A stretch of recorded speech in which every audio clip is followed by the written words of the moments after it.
Okay, well, good evening, ladies and gentlemen. My name's Neil Ward, I'm Pro-Vice-Chancellor here, and it's my pleasure to welcome you all to tonight's inaugural lecture. I'm delighted to be introducing Professor Elena Nardi, who's Professor of Mathematics Education here at UEA. Elena studied for her Bachelor's in Mathematics at the Aristotle University in Thessaloniki, in Greece. And she graduated in 1986 before heading to the UK to undertake an MPhil in Mathematics Education at the University of Cambridge, and then a DPhil at Oxford. She continued to work as a research associate at Oxford and then at Warwick for a couple of years, and including a few months as an A-level maths teacher, before moving to Norwich in 1998 to take up a position as a lecturer here at UEA. Since then, Ellen has been awarded her Advanced Certificate in Higher Education Practice and worked as a senior lecturer, reader, and as Director of Research, amongst other positions within UEA's School of Education and Lifelong Learning. She's currently the advisory editor of the Routledge journal Research in Mathematics Education and a member of the ESRC's Peer Review College. Eleanor's research focus is on the teaching and learning of maths at university level and the cognitive, social and affective issues of secondary students' engagement with maths. She's interested in the epistemological and pedagogical knowledge and beliefs of secondary school teachers and the wider representation of maths and mathematicians in popular culture. In 2003, Eleanor launched the Research in Mathematics Education Group, RME. And the group now includes colleagues with interest in this area from several of UEA's schools, not just the School of Education, but the School of Mathematics and other schools as well. Of particular significance is the group's relationship with the School of Mathematics, and members of the group conduct several collaborative research projects together. Eleanor is Director of the MA in Mathematics Education at UEA and contributes to PhD, EdD and BA programmes within the School of Education and Lifelong Learning, and to date she's supervised 18 doctoral students through to completion. Eleanor's currently involved in a number of academic projects. She's principal investigator of CAP Team, a British Academy funded project challenging ableist perspectives in the teaching of mathematics, and is co-investigator on a UK Research Council funded project on partnerships between schools and universities. She's a contributor to numerous academic publications over the years, and her monograph, Amongst Mathematicians, Teaching and Learning Mathematics at University Level, was published in 2008. So I'd like to extend a warm welcome to you all, to those of you visiting UEA from off campus, and to members of Eleanor's family. Really nice to have you here this evening. And I will now ask Professor Elena Nardi to present her inaugural lecture. Thank you, Neil. Thank you, friends, colleagues, family. Very warm welcome to everybody for being here this Tuesday evening. Thank you for your presence here today. It is nerve-wracking, of course, to do any presentation of this kind, but worst of all, it's to do it in front of your family for the first time. Hello, Mom. So a warm thank you to everybody for today's, for giving your time to be here. Now, this little poster we see there, it's from the celebrations we had at UEA for 50 years of UEA a couple of years ago, which coincided with the 10 years of the RME group that Neil mentioned in his introduction. And it's a group that we launched in 2003. It has now been going on for about 12 years. And a lot of the things that I will be talking about tonight, they will not be starting with the word I, they will be more about the we of the group and the work that I've been doing collaboratively with members of the group and other colleagues in the university and elsewhere. Have a look at the little map we have there of the world. These are just some of the collaborations we set up in these 12 years, and I'm very pleased to say that in the last couple of years we will be able to add a few more arrows in that map, to add particularly collaborations also with colleagues from Africa and more from South America as well. So what is today's lecture about? It's based on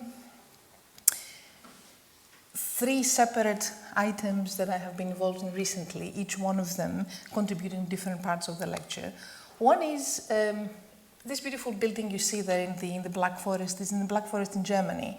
It's in Oberwolfach, a place where mathematicians for several decades have been converging to do a lot of hard maths. And for the first time, it opened its doors to mathematics education at university level last year. I was invited to do one of the lectures there. I was gobsmacked by the invitation, and I was really happy to accept it.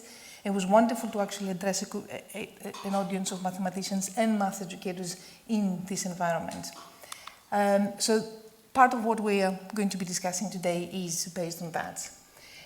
Following that presentation, I was invited by the Institute of Mathematics and its Applications to do a paper for a special issue that's coming out in December to talk a little bit about the communities of mathematics and mathematics education and the ways they've been collaborating, and to publish a paper in that special issue that's coming out in December.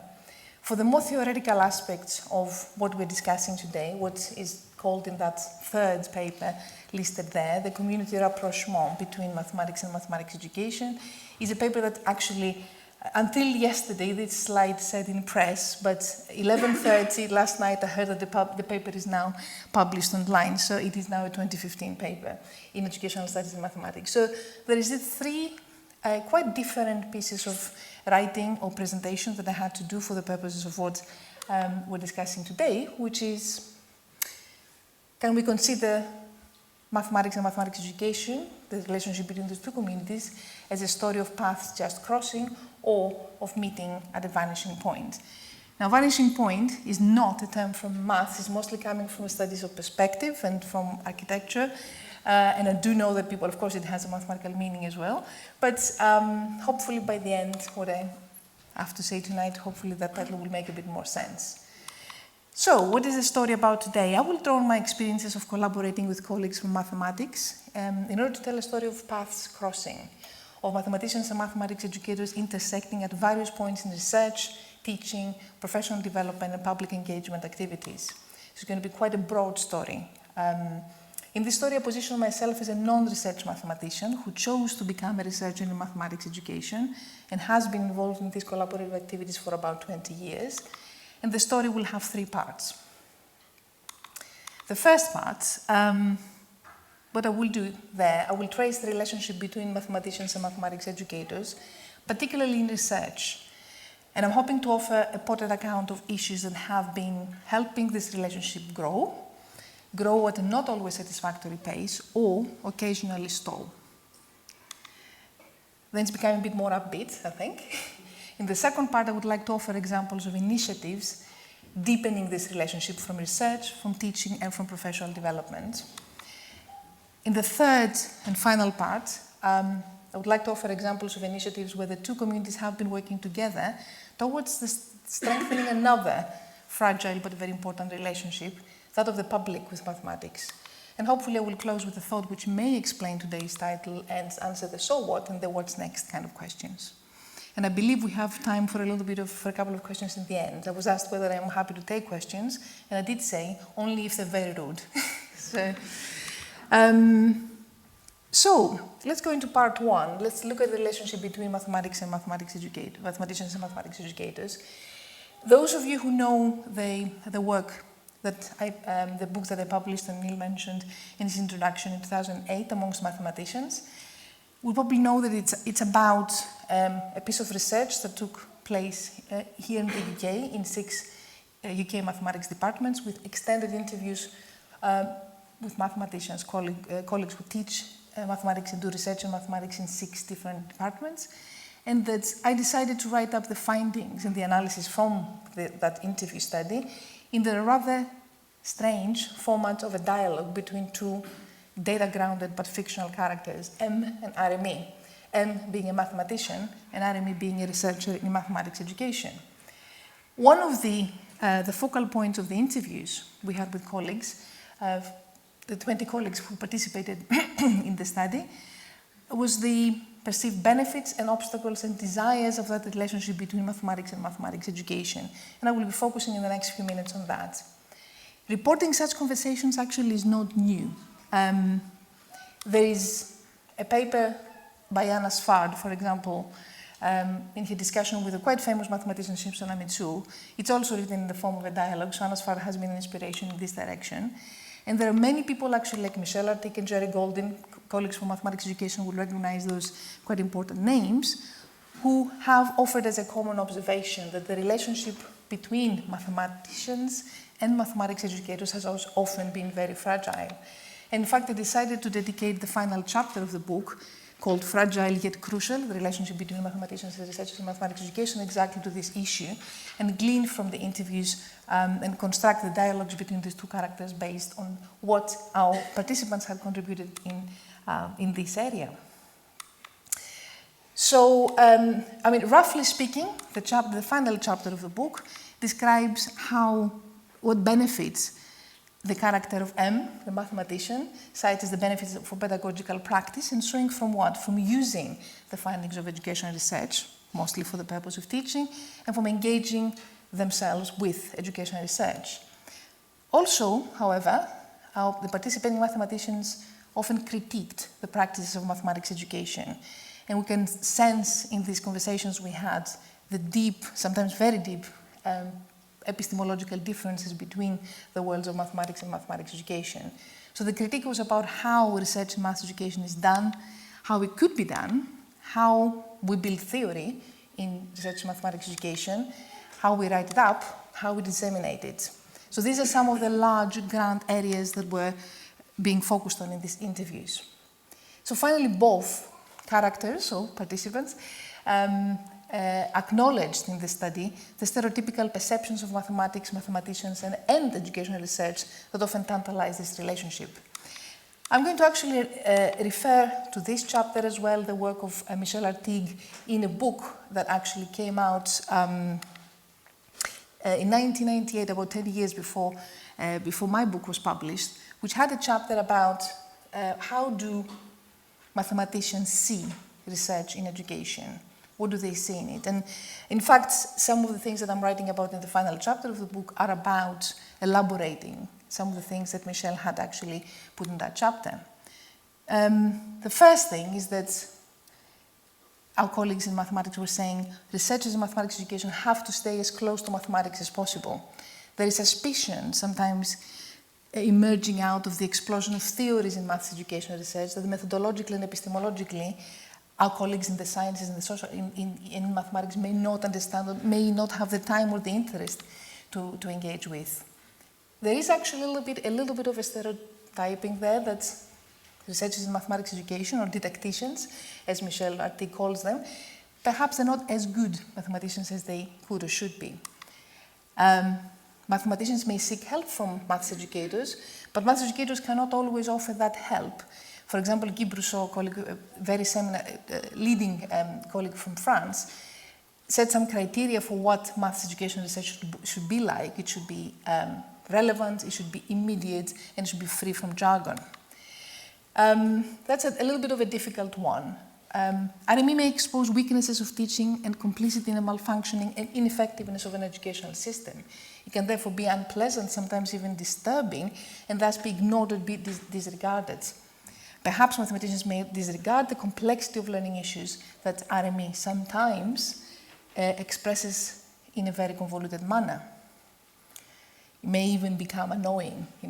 I've heard many times, how lengthy are your papers? Why are your papers in maths education so long? RME needs to engage more systematically with disseminating its outputs to less specialist but committed, like our colleagues from mathematics audiences.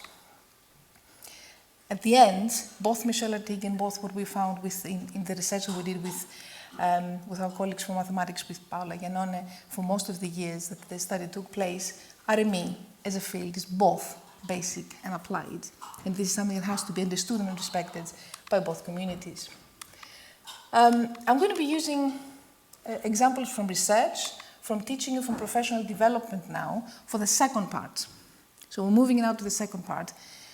Okay, the slightly worrying or even alarming parts of what I had to say are now done, because I'm now going to focus on the deepening of the relationship between the two communities.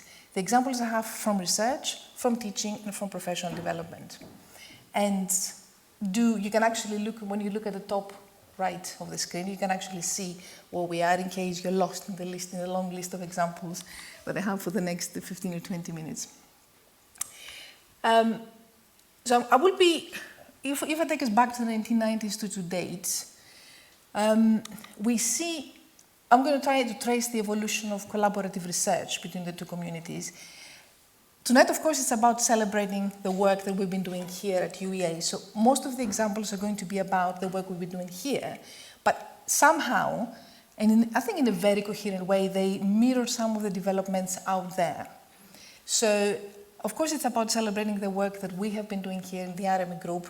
A lot of these studies that I'm going to be mentioning, for example, have been done with Paolo Giannone from the School of Education, but also with many other colleagues who, some of them actually are in this room.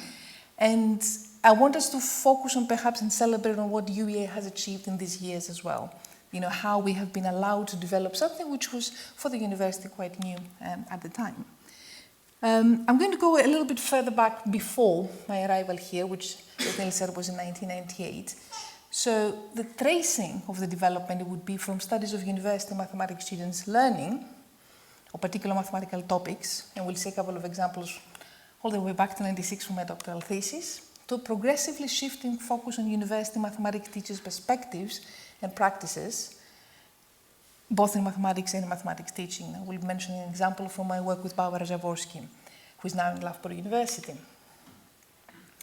To more recent and more specialized studies of a smaller grain size, because our field is becoming more and more specialized as we move on, and in parallel, systematic engagement and development of university mathematics education level theory. So, if we go back to my doctoral study at Oxford, I looked at the novice mathematician's encounter with mathematical abstraction, a mouthful title, tensions in concept, image construction, and formalization. What was relatively new at the time was close, systematic, quite lengthy study of, we had 200 hours of recordings of one-to-one tutorials with 20 undergraduates at Oxford, in a range of topics. You can see that analysis, calculus, topology, linear algebra, and group theory. And through a detailed analysis of their interactions with the tutors, came up with a pretty solid set of findings regarding their understanding and sometimes the difficulties within each one of these mathematical topics. Across those topics, there were some themes that had to do with their engagement more widely, and concept image construction and formalization came out as the two large themes around which the difficulties of the students were revolving in these 5 areas. So quite a detailed analysis of topic by topic and then cross-topic of their experience in year 1. Just a flavor of findings, just to give you the sense of the elaborate findings that came out of this kind of work, which was quite characteristic of the kind of work that was happening in the 1990s in maths education at the time. This is a paper, again, in educational studies and mathematics that came out in year 2000. You don't need to engage with the group theory elements in there. It's just listing the kinds of difficulties with the particular mathematical area that students had at the time. Progressively shifting the focus on university mathematics teachers and the practices was the necessary implication from a close study of the students' learning, because a lot of the things that the thesis was about had to do with the way they were interacting with the tutors and the teachers there. So this study was funded by the ESSC and led by Barbara Jaworski at Oxford. That was my postdoctoral study there, just before I came here, which actually was followed by the work with Paolo Giannone, which was funded by the Higher Education Academy and the Maths, Stats and Operational Research Network soon after. The focus was on teachers' perspectives, and with Barbara we came up with what we now call the spectrum of pedagogical awareness, which is sort of a developmental set of stages trying to trace how mathematicians actually engage with the teaching, what perspectives they bring to it, what kind of beliefs, what kind of knowledge, and what kind of practices. In the work that I'm mostly discussing in amongst mathematicians, there are 5 key research characteristics of the kind of work that over the years we are finding works better as in the deepening of the relationship between the two communities. So the 5 key characteristics that I'm actually writing about in that paper in Educational Studies in Mathematics that came out last night. Collaborative, mathematically focused, context-specific, non-prescriptive, and non-deficit. I would like to put the emphasis on the last 2 because they are the ones that actually perhaps need more work on. We're not offering quick fix solutions to pedagogical problems, and we are not in the blaming game. This is not the type of research that we're engaging in that actually puts the blame on anybody about whether or not they're doing the job right in teaching. And that is something that over the years, I think it has been coming across quite strongly, quite clearly with most of the colleagues who have been participating in our research. Just a flavor of findings from chapter 4 from amongst mathematicians. These are 5 of the themes that have been the focus. Actually, these are the themes that more or less determine the findings in many of the chapters in the book. Conquering the genre speech of university mathematics, difficulties with symbolization, premature compression of mathematical language, issues of visualization and verbalization, just to give you a flavor. And as I said again, you do not, honestly, you do not have to engage with any of the mathematics on this slide. We're now moving especially in the 2000s onwards, we're moving towards more recent studies of a smaller grain size. What I've described so far, you may say, my goodness, this is about all kinds of difficulties students may be having, all kinds of issues teachers may have when they teach maths. I think I would like to mention 2 doctoral theses, one by Marius Ioannou in 2012, who used Anna Swartz's cognitive analysis, cognitive theory to analyze data from a particular area of mathematics in quite a lot of depth in the way the students actually engaging with this topic. And the current, I promised Athena that there's going to be a line in this for the work we're doing together now using Anna Swartz's theory, the cognitive theory, to analyze students' participation in the discourses of university mathematics, in this case analyzing closed book examination tasks. So we're hoping to produce detailed analysis of how the students engage with the exam tasks we give them and how that influences the way they study mathematics from day one. Smaller grain size is the key word here, because for me this is a sign of maturity, the fact that we're now specialized enough to be able to go into much more depth into each one of those topics. I think Emily, Jeanette's daughter, actually didn't like that second part of the of the talk, and she started crying. So finally, the final example from research, and for this part of the talk, is what I mentioned before, as systematic engagement with theory. I'm going to mention a special issue that we produced out of the work of many years with a group of people whose names you're going to see in a minute, as the thematic working group for the European Research in Mathematics Education Conference. We started in 2011, 13, 15, and now we have a special issue in Research in Mathematics Education on institutional, sociocultural, and discursive approaches to research in university mathematics education. So development of how can we bring theories from, not just from mathematics education, but from other disciplines as well, into analyzing the teaching and learning of maths. I'm not going to bore you with what each one of the theories says. It's too late in the evening for that. But I would need to say that for me, this is part of a dream team of people from 5 different countries, and we've been working really closely, and we're hoping to do a lot more work in this area as well.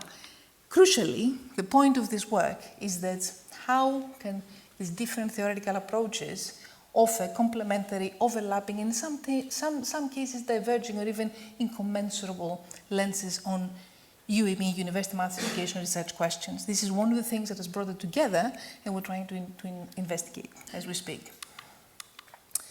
So I'm going to move now to examples from teaching. In order to do what? To trace the evolution of collaboration between the 2 communities towards 2 goals: a more inclusive approach to mathematics education modules in mathematics programs, and to engaging mathematics educators with teaching mathematics modules. One of the 2 things I think we do better at UEA than the other one. There are 2 modules, one of them led by Paola Giannone, and the other one led by myself. The learning and teaching of maths and children, teachers and mathematics, changing public perceptions of mathematics.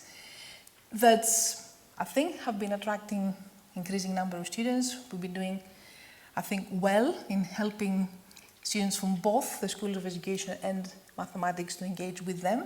About the second one, I will say a few more words because there is a particular agenda relating to the bringing of the two communities together related to this module, and I think I will be almost closing tonight with referencing that. The other one, engaging mathematics education researchers with teaching mathematics modules, I think we have very good examples of that happening in places like Loughborough, which has a mathematics education center. One of our colleagues here, Irene Biza, actually came from Loughborough, where researchers in math education have to do some mathematics teaching, so that keeps them really closely and very deeply engaged with the mathematics throughout. But we do have modules here. There is a problem-solving module that Prof Elena has been involved, so we do a little bit of that. But perhaps this is something to discuss a bit more in the future. A bit about professional development now. That's my next example. Okay, that's a slightly thorny issue. When I first came to UEA and I was trained as a new lecturer, I noticed that there was not a lot of discipline-specific training. In fact, quite a bit of it I thought was not very relevant. And I thought, well, perhaps it would be more appealing if it was more specific to the discipline that I came here to do research and teaching in. And I think that is actually starting to happen a little bit more. I'm going to mention, for example, the proof guide, something that Prof Elena and I worked on a few years back with funding from the Higher Education Academy, trying to help colleagues in the School of Maths to teach and approach this particularly difficult subject in math teaching. But also would like to mention a module in our MA Higher Education Practice program. It's called the Evaluative Conversation, and I've really enjoyed working with new lecturers in mathematics on having deep conversations about the first experiences of teaching at university level. And that's been quite an enjoyable and, for me, meaningful opportunity to work with colleagues from the School of Maths. So, here is part 2, examples from research, from teaching and from professional development. And I would like now to move on to the last part of the discussion, of the lecture for tonight, and mention a few examples of initiatives from where the two communities have been working together towards the strengthening of another fragile yet very crucial relationship, that of the public with mathematics. So I'm going to be mentioning a couple of examples from research and development activity, teaching mathematics to non-mathematics students. So we're now beginning to see a little bit of the future as well here, because these are kind of relatively new projects that I've been involved in, teaching of mathematics in school, and in the second area of teaching about mathematics to non-mathematics students, and thirdly, engagement activities. So research and development, a couple of examples, teaching about mathematics to non-mathematics students, and engagement activity, raising public awareness and appreciation for maths. First one, research and development work into the teaching of mathematics to non-mathematics students. There is an emerging collaboration, and I did warn Robert that there was a reference to this new initiative at UEA. Several schools at UEA, quite a few of them actually, teach mathematics, and quite a few students are facing quite substantial difficulties with that experience. We now have a group, and members of the RME group, including Prof Elena and Irene Biza, we are members of that emerging initiative, and we're hoping that we're going to be doing some research and development work in this direction. So for me, this is starting to open up opportunities that go beyond the teaching of mathematics to mathematics students, which has been the focus of most of my work so far. And I would like to mention another emerging collaboration with colleagues from France, from the Netherlands, and from Norway. This is a quite new development. It has actually come out of the collaboration through the European Research for Mathematics Education that I mentioned before. And I'm quite excited about this opportunity because what we were hoping to achieve is to bring 3 communities together. So the 2 became 3. School mathematics teachers, university lecturers in mathematics, and researchers in mathematics education. To achieve what? To achieve a better communication and dialogue about how we should prepare students for what mathematics may be at university and potentially make mathematics more appreciated, more enjoyed, more desirable to students in school. So that is actually an initiative that we do know that anything that has to do with Research Council funding has about between 7 and 10% rate of success, but we are hopeful that perhaps we have a serious case to make. One thing I would like to say is that Eindhoven in the Netherlands is like something like the Silicon Valley in California. They have very strong links with the IT industries, innovation and technology, and they're incredibly keen on improving the appreciation of mathematics in school students because this is where they recruit most of the big and creative brains. So this is just one of the initiatives I would like to mention in the way of looking into the future. I would like to mention a set of studies, a series of studies that actually has come out of the very obvious, one may say, connection between the relationship that young people have with mathematics from when they're in school. It's a pleasure to see my colleague Susan Stewart being actually in the audience here because my first contact with research with mathematics teachers was through the disaffection study that we conducted about 10, 12 years ago. The study I'm going to mention tonight has been going on for about 10 years as well, and using situation-specific tasks, which is largely the methodology we used for the study that led to Amongst Mathematicians. To do what? To trigger teacher reflection on some of the key issues that have been emerging from our studies in a number of years, and have highlighted the hugely important role that teachers play in the way that young people actually relate to mathematics. So, one big topic, fostering advanced mathematical thinking in the mathematics classroom.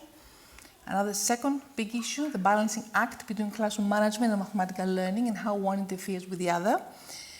And thirdly, this is the latest one. This is the project that Neil mentioned at the beginning in his introduction that is funded by the British Academy. It's actually in collaboration with our colleagues from Brazil, the University of Anhanguera in Sao Paulo, that actually focuses on challenging teachers' ableist perspectives on the teaching of mathematics. Where ableism is all of the kinds of preconceptions and prejudices we may have about who is able or not able in mathematics. The particular focus of the project, this small slice of what we hope is going to be a much bigger project, is on blind and deaf learners. And it is a pleasure to see Mr. Malcolm Sinclair, who is one of our collaborators from the CAP team project, to be here. So, inclusion in mathematics, teaching,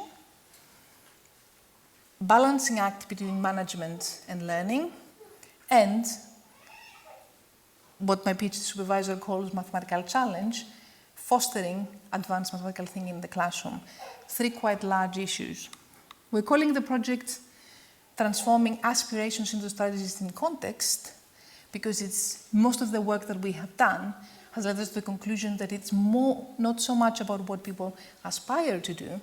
Usually they come out of, for example, our PGC program with huge aspirations and a very idealistic perspective on how mathematics teaching can be, how this translates into something that is doable and effective in the classroom. So far we have been involving about 350 mathematics teachers from around the world because we've been doing this with different colleagues in different countries. It's led by Irene Bizai in the School of Education. And you notice the word tasks, you see the title. We didn't have a logo, we're trying to think of a proper acronym, and this is what we came up with. Can you see the link? It's a little bit of a visual game there with how TASIC became task. We're quite hopeful and we may be able to develop actually an impact case study given the number of teachers involved for the next ref or perhaps the one after that. We'll see. So, our other example is about teaching about mathematics to non-mathematics students. And it is a pleasure to see some of my BA students here who are doing this module and they are surviving. It's week 6 and they're surviving this module. Children, Teachers and Mathematics, Changing Public Perceptions of Mathematics. And it is a project that actually, it's a module that tries to put together some of the research I've been doing into the public representations, the representations in popular culture and in the media of mathematics and mathematicians. We have quite a quite tough and long list of aims in this module. We're dealing with, well, one of the most important yet notoriously feared and misunderstood subject, mathematics. We aim to share some of the excitement, but also face some of the challenges that come with the teaching and learning of maths. We investigate where the social and psychological stigma of mathematics comes from, the fear that prevents many adults and children from building a good relationship with mathematics. We juxtapose this stigma with results from neuroscience as well, that show that mathematical thinking is quite natural. In fact, mathematical ability is innate to all human beings, and I will be trying to convince the students with the research evidence of that in the coming weeks. We also juxtapose these research findings with examples from popular culture, TV, films, pop music, mostly films because, as people know, I am a film buff, and the arts that seem to perpetuate largely mathophobic images. Mathophobia is a word that's with us since 1954. It's the first evidence we have of mathophobia being written up in research.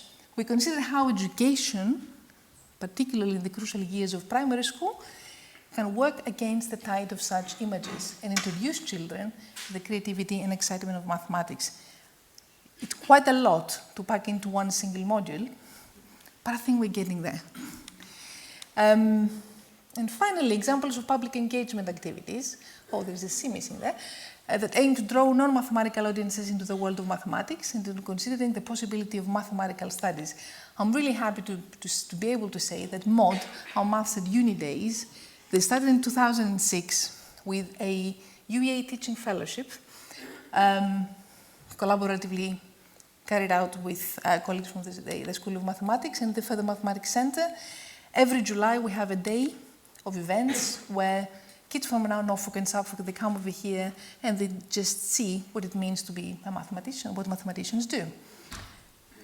We have activities, we have problem solving, we have lectures, we have a panel of professionals from not just teaching and university research to talk to the potential applicants to UEA or perhaps potential mathematicians to discuss the possibility of the importance and appeal of mathematics as well as its capacity to open windows to a wide range of professions. So, I've bombarded you with all sorts of examples, activities, things that we have been doing. I've been doing for about 20 years, we've been doing for almost 20 years here at UEA. And I'll just close with a very brief thought. Can this story of mathematicians and mathematics education researchers intersecting at various points in research, in teaching, in professional development, and in public engagement activities, can we reimagine that story as not just a story of paths crossing, where people cross and then they go their different ways, but actually it's a story of paths meeting at a vanishing point. Eventually, these communities may actually merge and their interests become more or less congruent. In fact, the differences even maybe recede completely. So I'm going to thank you for your attention this Tuesday evening, and I'm happy to take questions. Thank you. Hello everyone, I'm Nalini Boodoo, I'm Head of the School of Education and Lifelong Learning. I'd like to thank Eleanor for a very enlightening lecture. Eleanor, I'm impressed by what you managed to convey in such a short space of time, 20 years of work essentially. So well done on doing that, that's really very, very impressive. I've known Eleanor for around 15 years because we've been at UEA for around the same amount of time. Across the last 5 years, I've been her head of school, and I know well how driven she is and what her work ethic is exactly. And I think it came across in the amount that was covered through her presentation.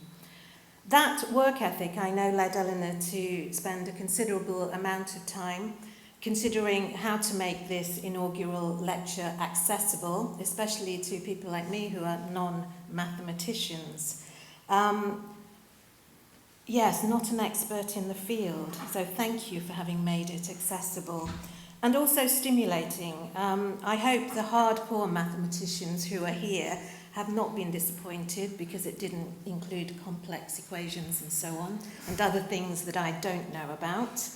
I also want to say, Eleanor, I know that various members of your family endeavoured to present to you what you should present this evening too. So perhaps I should extend thanks to, I know one member of the family in particular, but knowing Eleanor, all of this was her own work.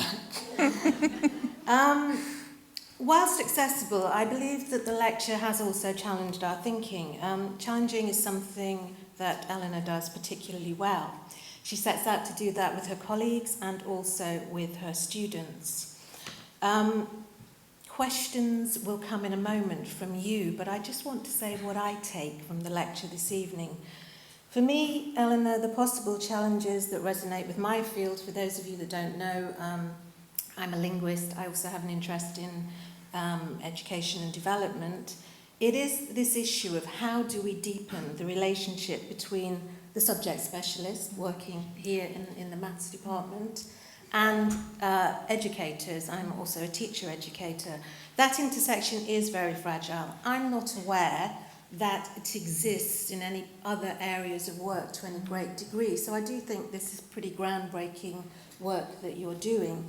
Certainly in terms of linguists and MFL, modern foreign language teachers, as I say, I'm not aware that that intersection leads to quality relationships which can move the field forward in terms of, for example, a large part of the work of the School of Education, teacher education and training teachers, or as I like to say, the education of teachers. So that, Eleanor, for me is a very important aspect that you've made me reflect on.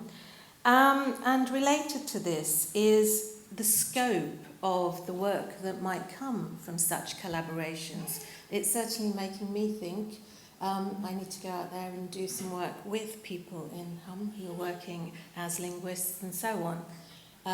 So, yes, there is an impetus now for me to go out and do that and try and emulate some of this work that you've been doing.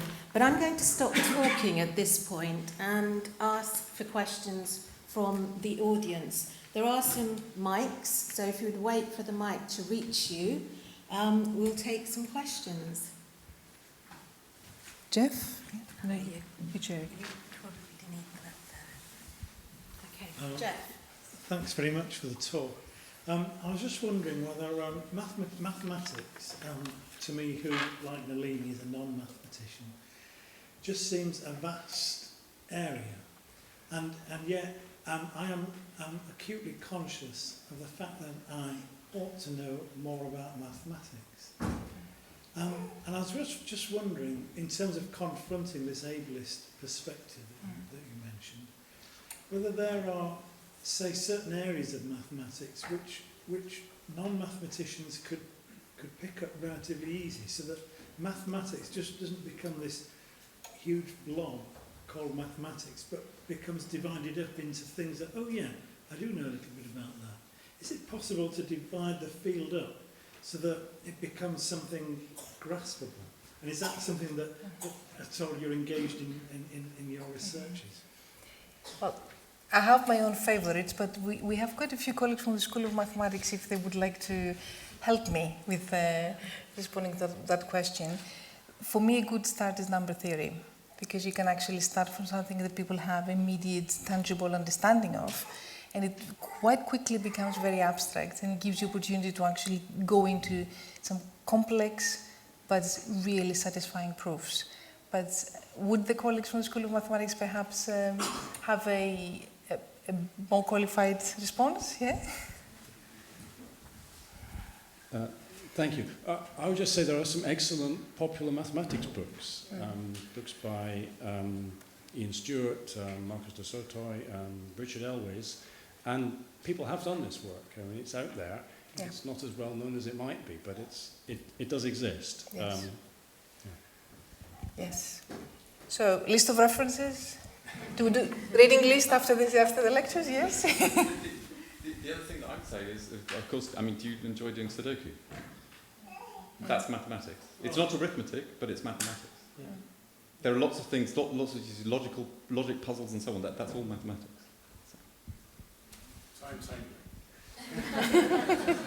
Question at the back. Kathleen, yes. I think there's a mic coming your way. Yes.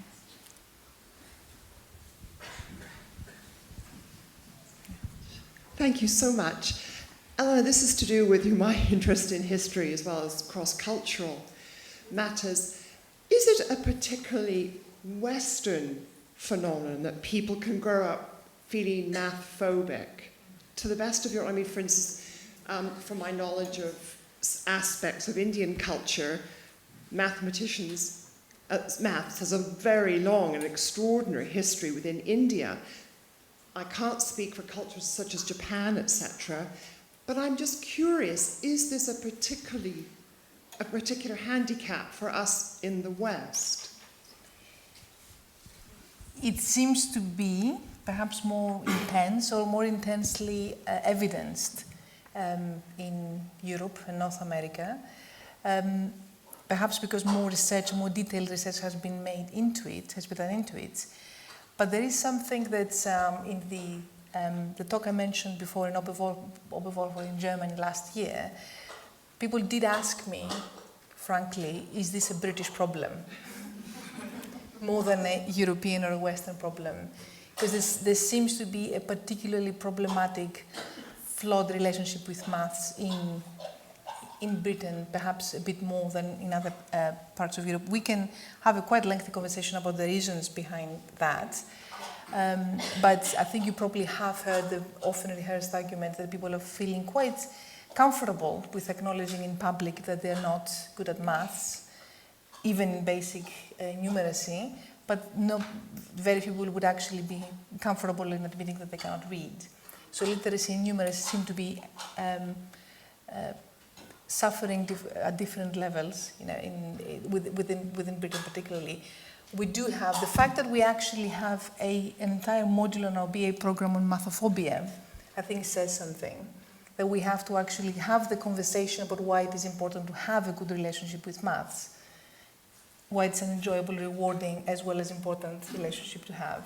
So yes, we can, and there is quite a lot of research, not so much about, the cultural and historical roots of mathematics are everywhere. There's not a single culture in the world that hasn't given us some mathematics. But the way mathematics is being experienced and related to in different parts of the world does differ quite a lot. Thank you. I think we probably have time for one more question. Ralph? Yeah, thanks, Ralph Manning. And this follows on from the last comment you just dealt with.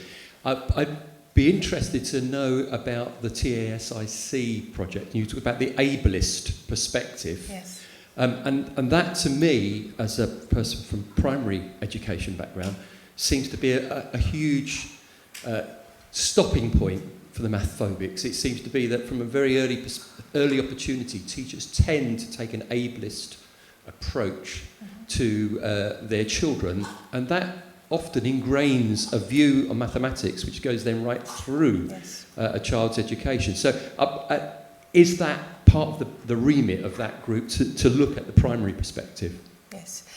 At the moment, we've been working mostly with secondary mathematics teachers, both in Brazil and here in the UK. But we're currently writing the grant application for the larger project, and we're certainly hoping, quite a few of our findings are actually saying that we should be working with primary teachers as well. So definitely preconceptions about who has mathematical ability and who hasn't do start quite early, and this is one of the most sore points actually of the rather flawed relationship with mathematics that I described. Absolutely, I agree with you, Ralph. Thank you. Yeah. Okay, I think we're going to give Eleanor a break now.